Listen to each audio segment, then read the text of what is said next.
ஞானச்சாரலை விரும்பி கேட்டு சிறந்த கருத்துக்களை பதிவிடும் நண்பர்கள், பார்வையாளர்கள் அனைவருக்கும் எங்களின் சேனலின் சார்பாக மனமார்ந்த நன்றிகள்.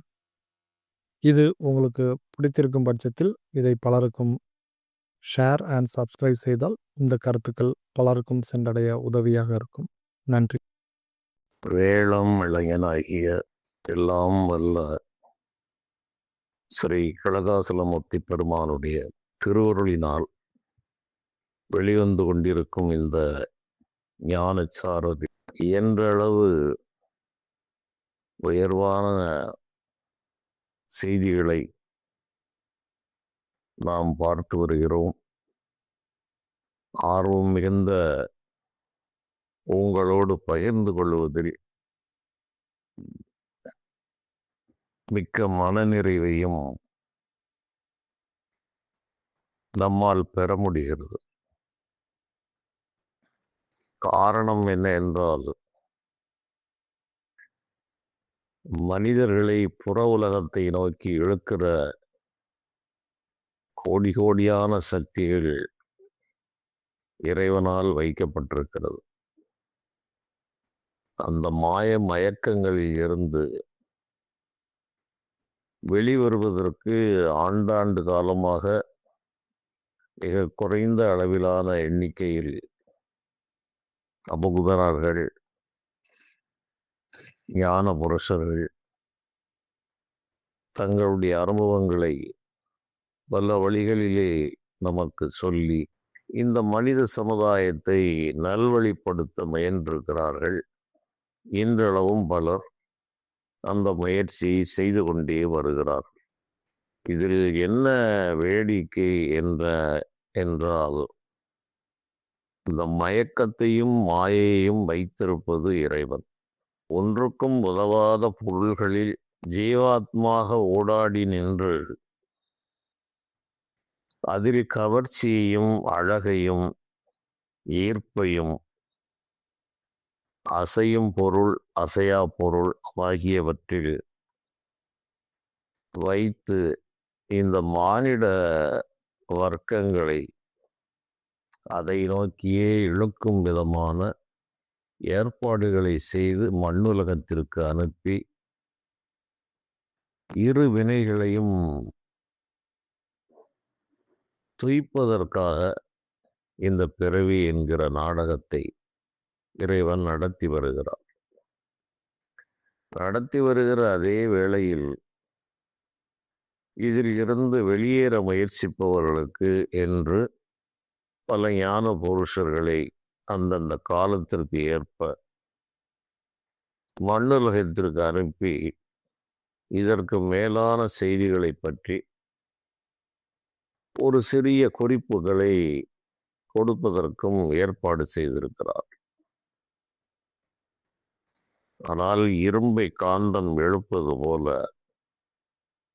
இந்த மண் என்ற காந்தம் மனித மனதை அடியோடு இழுத்து தன்னிடத்தை பிடித்து வைத்துக் கொள்ளுகிறது. இந்த மனம் என்பது ஒரு மிகப்பெரிய ஒரு ஆற்றல் நிறைந்தது. எடுப்பார் கைப்பிள்ளை போன்றது. உண்மை தெரியும் வரை இந்த மனம் ஒரு மனிதனை பல வகைகளில் சுத்தி அலைய விடுகிறது. ஞானம் உணர்ந்த பெரியவர்கள் அனைவரும் இந்த மனம்தே அனைத்திற்கும் காரணம் என்கிற ஒரு விஷயத்தை கண்டுபிடித்து நமக்கு சொல்லியிருக்கிறார்கள். மனமே சிருஷ்டிகளையும் செய்கிறது, பல கற்பனைகளையும் செய்கிறது. சுகம் துக்கம் ஆகிய அனைத்தையும் இந்த மனமே அனுபவிக்கிறது. இந்த மனதிற்கு எப்போதாவது உண்மைகள் புரிகிறது. அநேக நேரங்களில் இந்த அறியாமை இருள் வந்து மூடுகிறது. ஒரு பெரிய குளத்தில் பாசி நிறைந்திருக்கும். அப்படி பாசி நிறைந்த குளத்தில் ஒரு கல்லை எறிந்தால் அந்த பாசி சற்று விலகி நல்ல தண்ணீர் நம்முடைய கண்களுக்கு தெரியும். மீண்டும் ஒரு காற்று அடிக்கும் போது அந்த பாசி வந்து அந்த குளத்தை மூடிவிடும். அதுபோல தெளிவான ஞானம் கிடைக்கும் வரை இந்த மானிட மனம் அவ்வப்பொழுது தெளிந்தது போலவும் பல உண்மைகள் புரிந்தது போலவும் செயல்பட்டு கணப்பொழுதில் மீண்டும் மாயை வசப்பட்டுவிடும். கல்லறிய பாசி கலையும் நன்னீர் காணும் பராபரமே என்று ஞானிகள் கூறுகிறார்கள். கல் எறிந்த நேரத்தில் அந்த பாசி கலைந்து நன்னீர் தெரியும், மீண்டும் அந்த பாசி மூடி விடுகிறது. இப்படி இந்த இரண்டு வேலையை செய்பவரும் இறைவனே. அதனால் ஞானம் பயில்கிறவர்களுக்கு இடையூறுகள் அதிகமாக வந்து கொண்டே இருக்கும். உலக வாழ்விலே வாழ்ந்து முடிப்பது என்பதே ஒரு மிகப்பெரிய ஒரு வேலையாக இருக்கிறது, இந்த உண்மை தெரியும் வரை. உண்மை தெரிந்த பிறகு மௌனமாக இருந்து விடுகிறார்கள் பலர். காரணம், அவர்கள் இந்த இறைவனுடைய நிர்வாகம் என்கிற ஒழுங்கை நன்றாக உணர்ந்திருக்கிறார்கள். ஆரம்ப காலங்களில் பல பிறவிகளாக இந்த ஞானம் என்ற ஒரு இலக்கை நோக்கி செய்த பயணத்தில், என்னுடைய வாழ்வு பயணத்தில், இந்த பிறவியின் இளமை காலத்திலும் இந்த அதி உயர்ந்த ஞானம் என்கிற ஒரே இலக்கில் சென்றிருந்த வேளையில் இது இறைவனுடைய நிர்வாகம் என்கிற ஒரு ரகசியத்தை இறைவன் ஒரு நிலையில் எனக்கு விளக்கினார்.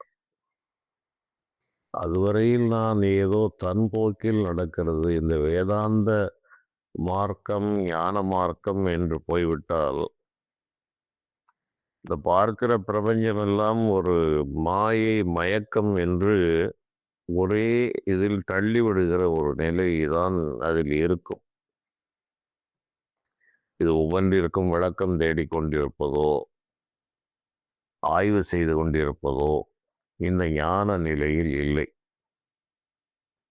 இது வெறும் காட்சி மயக்கம், எல்லாம் வெளிமயக்கே, இறைவா கட்சி ஏகம்பனே என்று ஞானிகள் கூறுகிறார்கள். இது வெளியினுடைய மயக்கம் என்று இதை விட்டு விடுகிறார்கள். இந்த வாழ்வையும் அவர்கள் ஒரு பொருட்டாக நினைத்து எங்குமே பேசியதில்லை. இப்படியே ஒரு அந்த பாதையில் சென்று கொண்டிருந்ததால் இந்த உலக நடப்புகள் எப்படி நடக்கிறது என்கிற ஒரு எந்த சிந்தனையும் இருக்கவில்லை.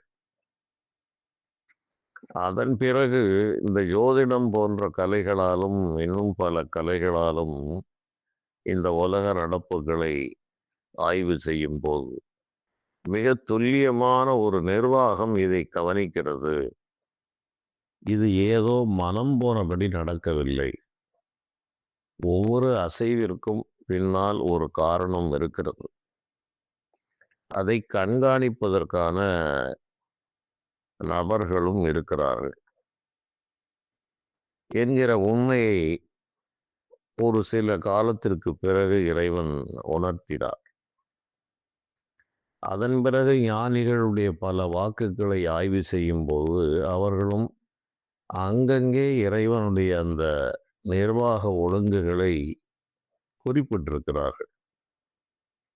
பல இடங்களில் சித்த புருஷர்கள், சித்தர்களில் ஒருவர் என்று சொல்கிறவர்களும் கூட பலர் இந்த இறைவனுடைய அனுமதியின்றி இந்த உலகத்தில் எந்த செயலும் நடக்காது என்ற ஒரு பொதுவான நிலையில் அதை விரிவாக விவரிக்காமல் சொல்லி சென்றிருக்கிறார்கள்.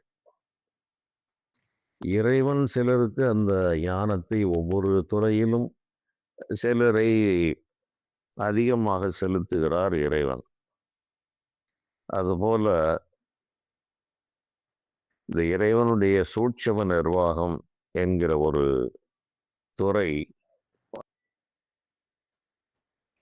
அந்த எண்ணங்கள் எங்கிருந்தோ தான் வருகிறது. இவர் பார்ப்பதெல்லாம் அன்று தொட்டு இன்று வரை இந்த 12 கட்டங்களும் 9 கிரகங்களும் தசாபுத்திகள், இவர் படித்த படிப்பை சிறிதளவு வைத்திருப்பார். இது சாதாரணமாக அந்த எல்லைக்குள் நின்று சொல்பவர்களுக்கு ஒரு குறிப்பிட்ட அளவு அது வேலை செய்கிறது. இந்த எல்லையை கடந்தவர்களுக்கு, ஆகாய தொடர்பை ஏற்படுத்தி கொண்டவர்களுக்கு, அந்த ஜாதகத்தை எடுத்து விரித்த உடனே அவர்களுக்கு அது ஒரு ஜீவ நாடியாகவே செயல்படுகிறது. இந்த ஜாதகத்திற்கு உயிர் ஓட்டம் உண்டு. அது வெறும் எழுத்துக்கள் தான், அட்சரங்கள் தான் என்று நாம் விட்டுவிட முடியாது. அந்த நேரத்தில் படித்த படிப்பு ஒரு புறம் இருக்கும். இதை பார்த்தவுடன் இவர் எப்போது வீடு கட்டுவார், இவருக்கு குழந்தை பாக்கியம், 4, 5 கேள்விகள் வரும். அந்த கேள்விக்கு பதில் சொல்வதே இறைவனுடைய அந்த தூண்டுதலால் தான் சொல்கிறார்கள். ஆகாய பதிவில் இருந்து தான் அவர்களுக்கு வருகிறது. அந்த ஜாதகத்தில் எந்த விஷயங்களும் இல்லை. ஒரு ஜீவநாடி போல அது செயல்படுகிறது. இது இந்த கிரகங்க நிலைகள் இவ்வாறு இருந்தால் இது இப்படித்தான் நடக்கும் என்று அவர்களுக்கு புரிவதே ஆகாய மார்க்கத்தில் இருந்துதான் வருகிறது. வெண்ணில் இருந்து அவருடைய மனதை ஊடுருவி மனத்திலிருந்து வாக்காக வெளியே வருகிறது. இதை பிரித்தறிய முடியாமல் இந்த மனிதர்கள் ஒரே ஒரு ஓலையை கையில் வைத்துக்கொண்டு அவ்வப்பொழுது அந்த ஓலையை எடுக்கிறார். அந்த ஓலையை எடுத்தவுடன் அவர் மனதுக்குத்தான் அது தெரிகிறது. அதிலும் அனைத்தும் தெரிந்து விடுவதில்லை. இப்போது இல்லை, 6 மாதம் கழித்து நீ பார் என்று சொல்லிவிடுகிறவர்களும் இருக்கிறார்கள். அகஸ்தியர் இப்போது இந்த பரிகாரத்தை செய்யச் சொன்னார் என்று சொல்பவர்களும் இருக்கிறார்கள். இப்படி விஷயம் ஒன்று, அணுகுகின்ற முறைகள் வேறு.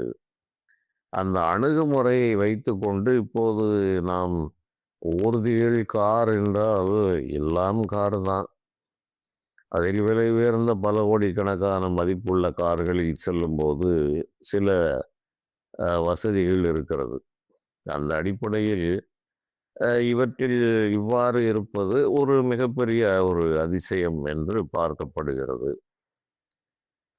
அங்கங்கு இப்படி பல ஆதிகாலம் தொட்டு பலர் இருக்கிறார்கள். இப்போது நிறைய நம்மால் பார்க்க முடிகிறது. ஏடுகள், சாதாரண ஏடுகள், ஜீவநாடி ஏடுகள், அது தவிர பிரச்சனங்கள் என்று இவை ஒரு காலத்தில் கேரளத்தில், சேர நாட்டில் நிமித்திகம் என்று நம்முடைய முன்னோர்கள் நிமித்த குறிகளை வைத்து பல வேலைகளை செய்தார்கள். இந்த சோழிகளை உருட்டுவது என்பது காலம் காலமாக நடக்கிறது.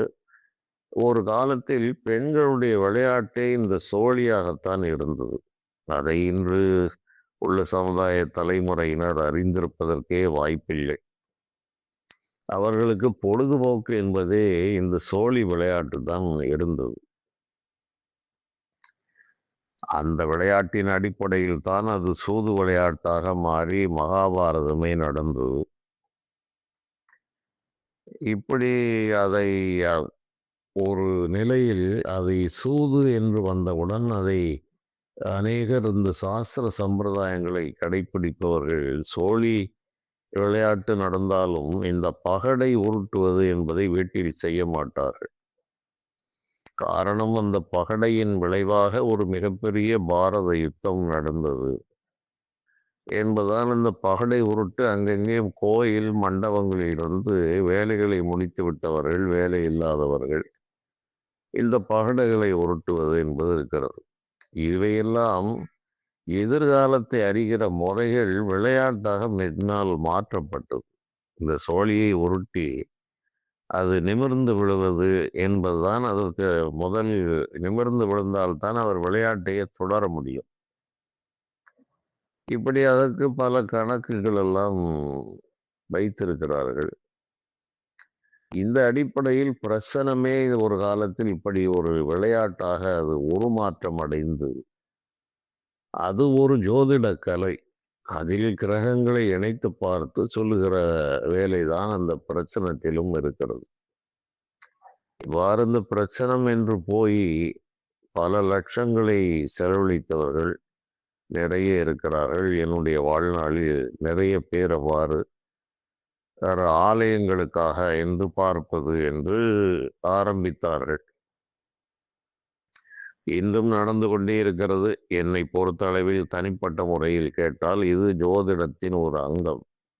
ஜோதிடத்தாலும் இதை கண்டுபிடிக்கலாம்.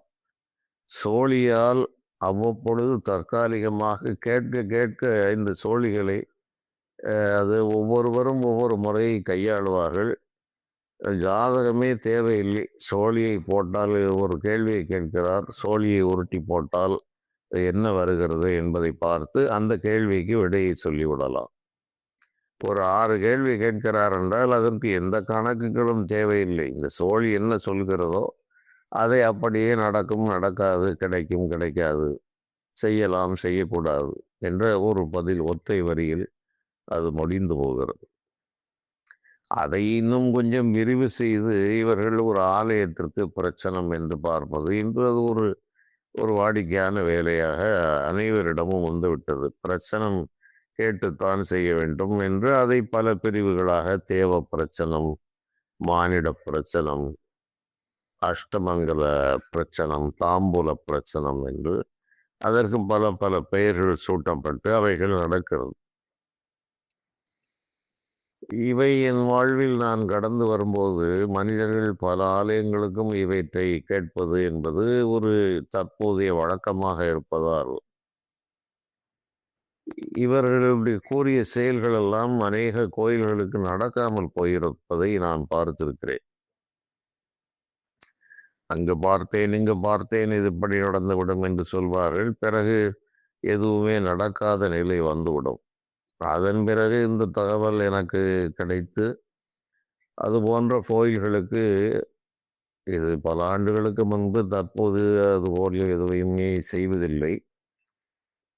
அங்கு சென்று பார்ப்பேன். பல காலம் அது பாழ்பட்டு கிடந்த ஆலயமாக இருக்கும். என்ன தெய்வம் இருக்கிறது என்றே தெரியாமல் இருக்கும்.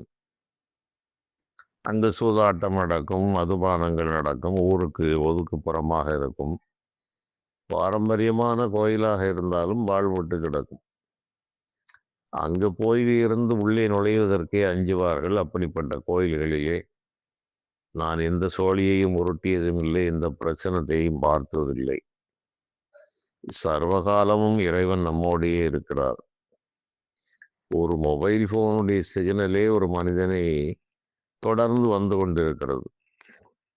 அதுபோல் சர்வ வியாபியான இறைவன் எல்லா உயிர்களோடும் தொடர்பில் தான் இருக்கிறார். இந்த ரகசியத்தை மறந்து விடுகிற காரணத்தால் ஒன்றை ஒன்று பிரமித்து பார்க்கிற ஒரு நிலை ஏற்பட்டு விடுகிறது.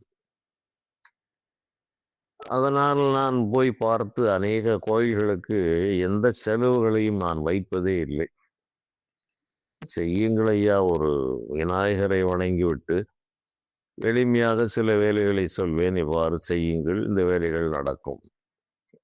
அந்த கோயிலிலே அதற்கு முன்பு அந்த சிலையை புரட்டி வேலையை தொடங்கியிருப்பார்.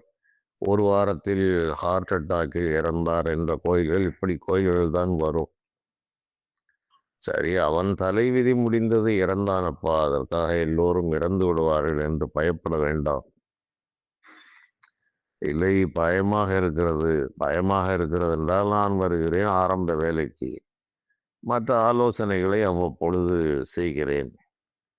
நிறைவு நாளன்று அவர்களுக்கு சில வேலைகளை செய்வதற்கு அச்சம் இருக்கும். ஏதேனும் ஆகிவிடுமோ? சரி, பரவாயில்லை, நான் வருகிறேன். ஒரு முறை பிறந்த மனிதன் ஒரு முறைதானப்பா இறப்பான். இறந்தோறும் இறந்து கொண்டிருப்பது நித்திரை.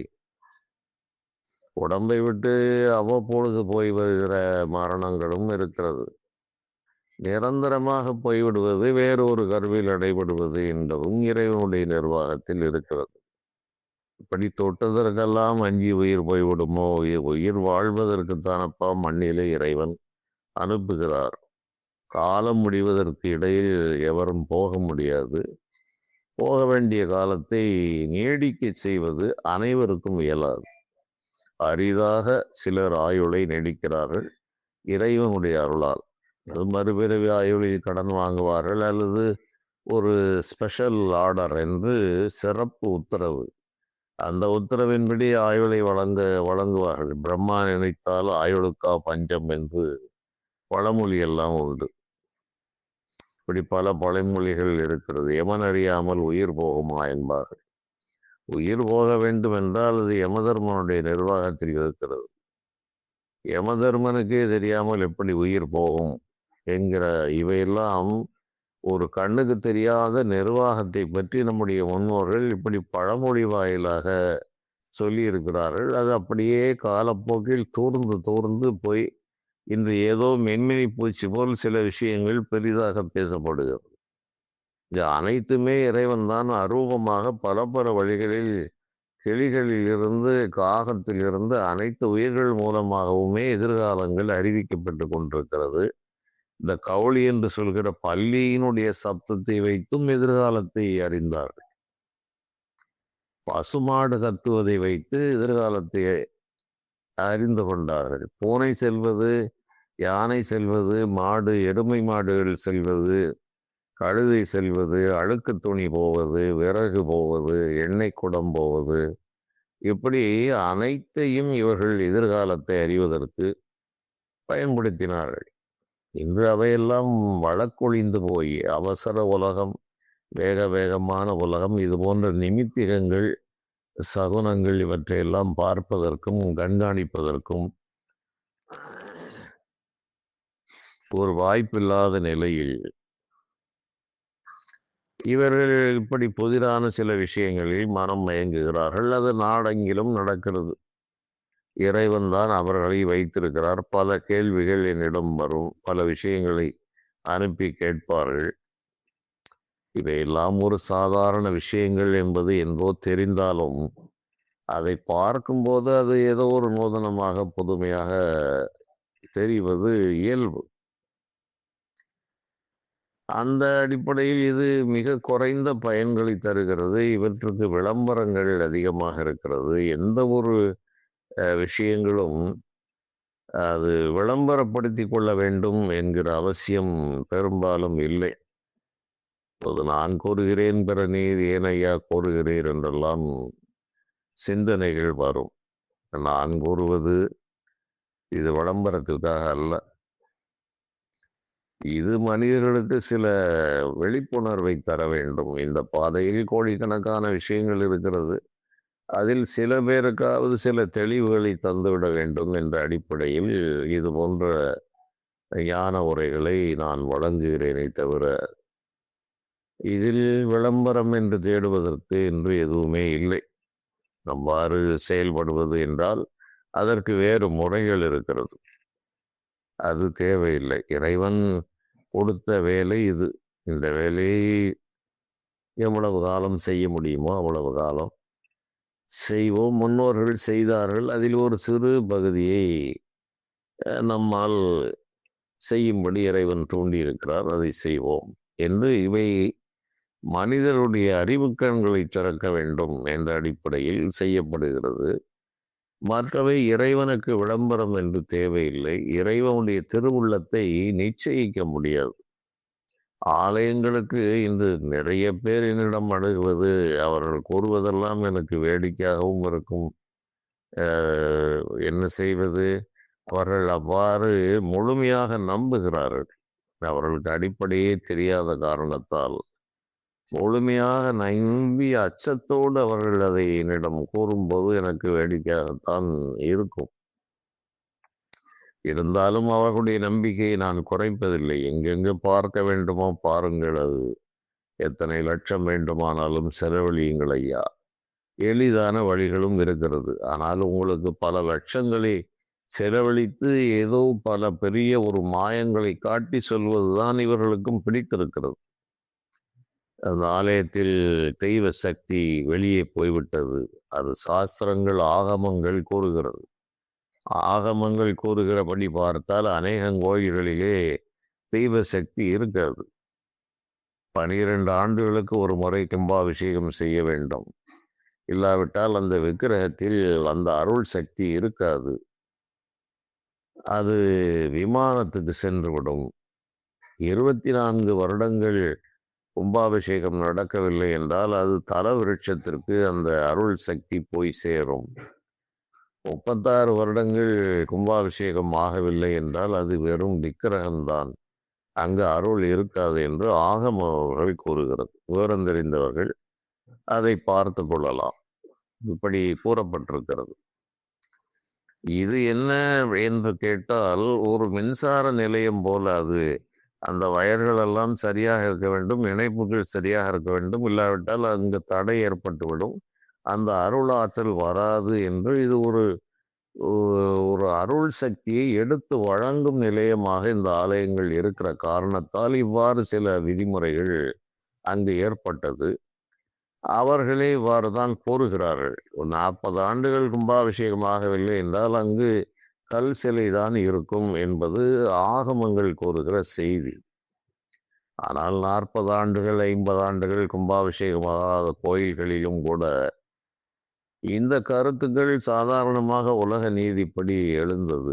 நான் அவற்றை பெரிதாக எடுப்பதில்லை. அப்பா இறைவனுடைய சக்தி போவதும் இல்லை, வருவதும் இல்லை. இவையெல்லாம் ஒரு சாமானிய நிலையில் சொல்லப்பட்டது, அது உண்மை. ஆனால் மேல்நிலையில் எங்கு நிறைந்த ஒரு பொருள் எங்கே போகிறது, எங்கே வருகிறதப்பா? போக்கும் வரவும் புணர்வுமிலா பொன்னியனே என்று மிகத் தெளிவாக சொல்லுகிறார். போக்கு இருந்தால் வரவு இருக்கும், வரவு இருந்தால் போக்கு இருக்கும். இந்த இரண்டும் இறைவனுக்கு இல்லை. போக்கும் வரவும் புணர்வும் இல்லா புண்ணியனே, காக்கும் எம் காவலனே, காண்பரிய பேரொளியே என்று மணிவாசகப் பெருமான் கூறுகிறார். எந்த நேரமும் என்னை காவல் காத்து கொண்டிருக்கிற காவலன், இறைவனுக்கே காவலன் என்று பெயரை வைக்கிறார்கள். காண்பரிய பேரொளி. ஒளி என்றால் அனைவருக்கும் தெரியத்தான் செய்ய வேண்டும். ஆனால் இது ஒளி பிரவாகம், எவராலும் அவ்வளவு எளிதில் காண முடியாது. ஆகவே காண்பரிய பேரொளியே என்று இவர்களெல்லாம் தெளிவாக மறைமுகமாகவும் தெளிவாகவும் பல விஷயங்களை நேர்வழிகளை கூறி சென்றிருந்தாலும் மக்களுக்கு சில செழிப்பான விஷயங்களில் உள்ள ஈடுபாடு, இந்த சிறு வயதிலே பேய்க்கதை கேட்கும்போது ஒரு அனுபவம் ஏற்படும்.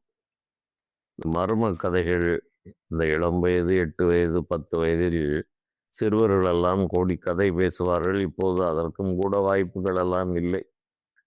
அவ்வாறு பேசும்போது இது அவர்களுக்கு ஏதோ ஒரு கற்பனை உலகில் வாழ்வார்கள்.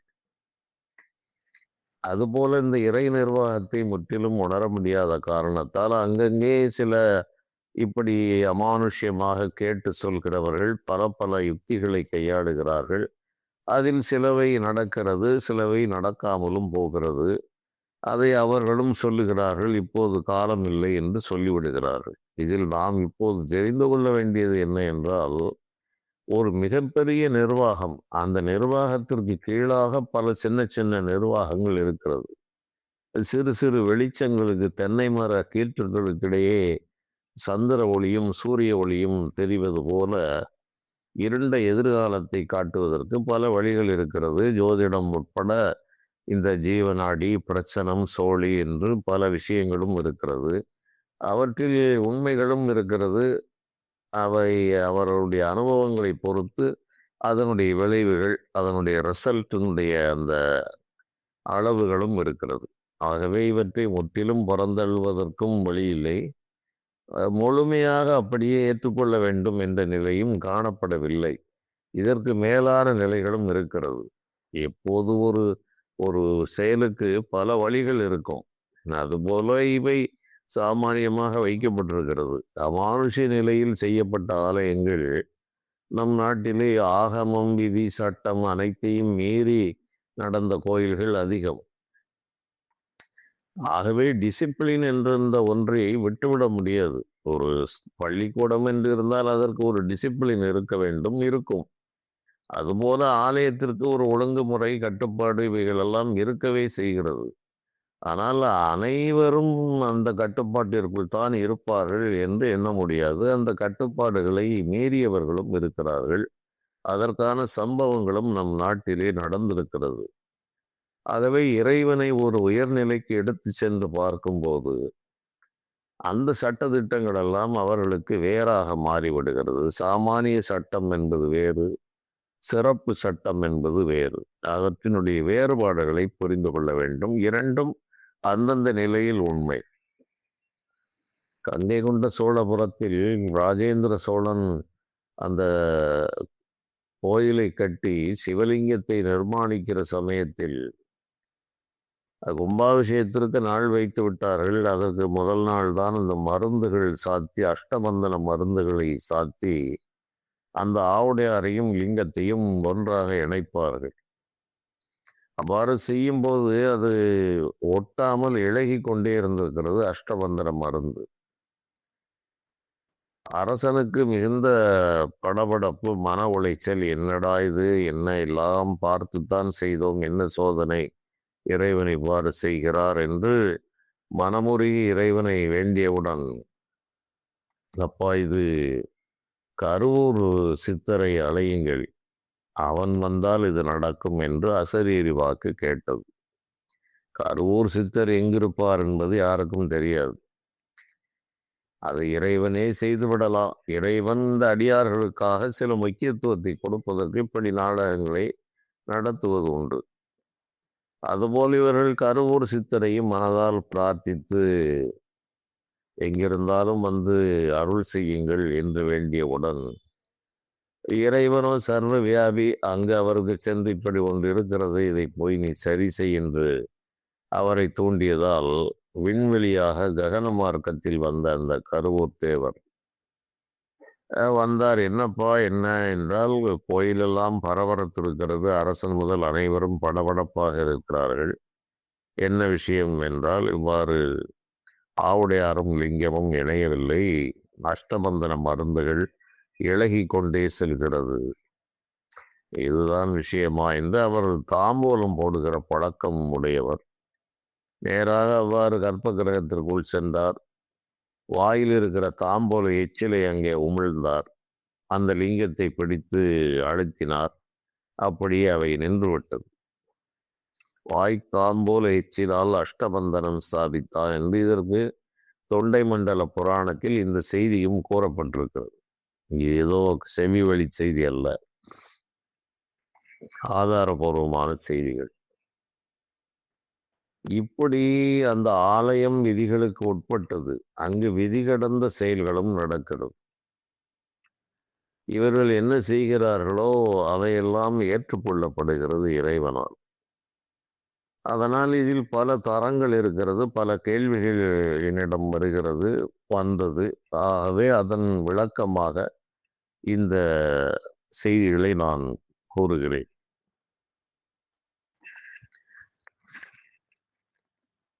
பிரச்சனம் பார்த்துத்தான் செய்ய வேண்டும் என்று செய்பவர்கள் செய்து கொள்ளலாம். அதில் ஒரு குறிப்பிட்ட செய்திகளே சொல்லப்படுகிறது. சீட்டு நடந்திருக்கிறது, இதில் சில முறைகேடுகள் நடந்திருக்கிறது, சில தேவதா சக்திகள் இதை தடை செய்கின்றன என்றுதான் அநேகம் கோயில்களுக்கு இவர்கள் பார்த்து சொல்வதெல்லாம் இவ்வாறு ஒரே அளவில் தான் இருக்கிறது. அவ்வாறு செய்தவர்கள் அதிகம். அதில் என்னுடைய கவனத்தில் வந்த அளவுக்கு பெரிய பலன்களை நான் அதில் காணவில்லை. அதன் பிறகு அதே கோயிலுக்கு நானே சில கோயில்களுக்கு நான் ஒதுங்கியே இருந்தாலும் கூட என்னுடைய கவனத்தில் வந்ததற்கு வெளியிருந்து என்ன செய்ய வேண்டுமோ மானசீகமாக அந்த வேலைகளை சின்ன அளவிலே செய்து அவைகள் நெடுங்கால தாமதங்களை உடைத்து அவைகள் நடந்திருக்கவும் செய்கிறது. சுடலை மாடசாமி கோயிலுக்கு குலதெய்வம் என்று வணங்குகிறார்கள். இந்த சுடலை என்றாலே சுடுகாடு என்பது அனைவருக்கும் தெரிந்தது. சுடலை மாடன் என்பவரே பார்வதி பரமேஸ்வரனுடைய பிள்ளையாக பிறந்து சுடலையில் இருந்து பிணத்தை தின்று கொண்டிருந்தார் என்பதுதான் அவருடைய வரலாறு. ஒன்றுக்கெல்லாம் காரண காரியங்கள் இருக்கிறது. அவ்வாறு அந்த சுடலை மாடசாமி இவர்களுக்கு குலதெய்வமானது. அந்த கோயிலில் ஒரு வேலையை செய்ய வேண்டும், அதை செய்ய வேண்டும் என்றால் அதற்கு பிரச்சனம் என்று போய் பார்த்தால் அதற்கு அரை கிலோமீட்டரில் ஒரு தெய்வம் தடுக்கிறது, அங்கு ஒரு தீட்டு நடந்திருக்கிறது, அப்படி என்று பல விஷயங்கள் வழக்கம் போல் அதில் சொல்லப்படுகிறது. இது போன்ற விஷயங்கள் எல்லாம் எனக்கு வரும்.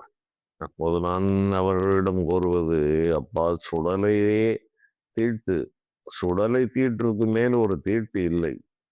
குலதெய்வம் என்பது இறந்து போன முன்னோர்களுடைய நடுகள் வழிபாடு தான் குலதெய்வ வழிபாடு. அவை மயான கரைகளில் தான் இருக்கும். மயானங்களில் ஊருக்கு ஒதுக்குப்புறமாகத்தான் நடுகள் நட்டு வைப்பார்கள். பிறகு இப்போதுதான் ஆலயம் வந்திருக்கிறது, மின்சாரம் வந்திருக்கிறது, அதுக்கு ஒரு பெயரெல்லாம் வந்திருக்கிறது. அப்படி இருக்கும்போது இந்த சுடலை மாடனே சுடலையில் கிணத்திட்டு என்று அவ்வாறு இருக்கும்போது இதில் என்னையா தீட்டு வரப்போகிறது? இது உங்களுடைய திருப்தி அவ்வாறு இருக்கிறது, அவர்கள் கூறுகிறார்கள். செய்வதும் செய்யாததும் உங்களுடைய விருப்பம் என்று நான் சொல்லிவிடுவது வழக்கம். அனைவரையும் நம்மால் சரி செய்ய முடியாது. அவர்கள் அதை நம்பும் வரை அவர்களுக்கு அது உண்மையாகத்தான் இருக்கும். தீட்டு என்பது ஒரு நிலையில் இருக்கிறது. ஆகவே தீட்டு என்றெல்லாம் வைக்கவில்லை என்றால் மனிதர்கள் எந்த ஒழுங்கையும் கடைப்பிடிக்காமல் போய்விடுவார்கள். ஆகவேதான் சில சட்டதிட்டங்களை எல்லாம் வகுத்திருக்கிறார்கள். அதை மதிக்க வேண்டியது ஒரு சாமானிய நிலையில் அது எல்லோருடைய கடமை. அதே நேரத்தில் இறைவனுடைய ஆலயங்களுக்கு கும்பாபிஷேகங்கள் ஆகவில்லை, குடும்பத்தில் தடைகள் ஏற்படுகிறது என்றால் இறைவனுக்கு தீட்டு வந்துவிட்டது என்பதை எவராலும் ஏற்றுக்கொள்ள முடியாது. மானிட சரீரத்தில் எலும்பும் நரம்பும் சதையும் இரத்தமும் பல அழுக்குகளும் நிறைந்த ஓனுடலையே எந்தையே ஈசா உடல் இடம் கொண்டாய் யான் இதற்கு இளன் ஓர் கைமாறே என்றே கூறுகிறார். இப்படிப்பட்ட அசூசையான இடத்திலே இறைவனே குடியிருக்கிறார். அவருக்கு தீட்டெல்லாம் ஒன்றும் செய்யாது. அவர் அக்னி சுரூபமாக இருக்கிறவருக்கு எந்த தீட்டுகளும் வேலை செய்வதில்லை. எச்சில் என்று சொல்லி இதமகிதம் பேசுகிறீர், எச்சில் இருக்கும் இடத்தை அறியீர் என்று ஞானிகள் கூறுகிறார்கள். எல்லாம் எச்சில் பட்டு போய்விட்டது, எச்சில் பட்டு போய்விட்டது என்று கூறுகிறீர்களே, எச்சில் என்று சொல்லி இதம் அகிதம், இது இதமானது அது அகிதமானது என்றெல்லாம் பேசுகிறீர். எச்சில் இருக்கும் இடத்தை அறியீர். எச்சில் இருக்கும் இடத்தை ஆராய்ந்து பார்த்தபின் அந்த எச்சில் எங்கிருந்து வருகிறது, அதனுடைய தன்மை என்பது உங்களுக்கு புரியும். மனிதர்கள் சொல்கிற மந்திரங்களே எச்சில் பட்டு வருகிறது என்று சித்தர்கள் கூறுவார்கள். நீ எச்சில் என்று சொல்லி இதம் இதம் பேசிக் கொண்டிருக்கிறாய். நீ சொல்கிற உச்சரிக்கிற மந்திரமே உன்னுடைய எச்சில் நாக்கின் வழியாக எச்சில் வழியாகத்தானப்பா வருகிறது. இதில் எங்கே உனக்கு எச்சில் வந்தது, தீட்டு வந்தது என்று அவர்களுடைய சிந்தனை போக்கு வேறு விதமாக இருக்கும். அது மானசீகமான பூஜை என்று ஒன்று இருக்கிறது. மனிதர்களே இந்த சாதாரண வெளியிலே இருக்கிற அந்த பூஜைகளை தாண்டி செல்லாத காரணத்தால் அந்த சட்டத்தையும் இந்த சட்டத்தையும் குழப்பி கொண்டு பார்க்கவும் முடியாது. இதற்கு இது விதி. மேல்நிலைக்கு போனால் அது விதி. வெட்டாத சக்கரம், பேசாத மந்திரம், வேறொருவருக்கு எட்டாத புஷ்பம், இறையாத தீர்த்தம், இனிமுடித்து கட்டாத லிங்கம், கட்டாத லிங்கம், கருத்தினுள்ளே என்றும் முட்டாத பூஜை என்றோ குருநாதன் மொழிந்ததுவே என்று ஞானிகள் கூறுகிறார்கள். நான் வணங்குகிற ஆலயத்தில் சக்கரம் வெட்டப்பட்டதல்ல, வெட்டாத சக்கரம், பேசாத மந்திரம். இந்த மந்திரம் வாயினால் சொல்லப்படுவதல்ல, பேசாத மந்திரம், வேறொருவருக்கு எட்டாத புஷ்பம். நான் போடுகிற இந்த பூக்கள் எல்லாம் அனைவருக்கும் கிடைக்காது. இனி முடித்து கட்டாத லிங்கம், அஷ்டமந்தன மருந்துகளால் கட்டப்படாத லிங்கம், இறையாத தீர்த்தம். இந்த தீர்த்தத்தில் அடுத்தவர் தண்ணீர் இறைக்க முடியாது. வேறொருவருக்கு எட்டாத புஷ்பம், இறையாத தீர்த்தம், இனிமுடித்து கட்டாத லிங்கம், கருத்தினுள்ளே முட்டாத பூஜை என்றோ. இதற்கு 6 காலம் 4 காலம் அல்ல என்றெல்லாம் கணக்கில்லை. 24 மணி நேரமும் இந்த பூஜை நடந்து கொண்டிருக்கிறது என்னுடைய குருநாதன் சொன்ன வழியிலே என்று ஞானிகள் கூறுகிறார்கள். காலங்கள் மிகுதியாக போய்விட்டது. மேலும் இது போன்ற செய்திகளை பார்க்கலாம். நன்றி.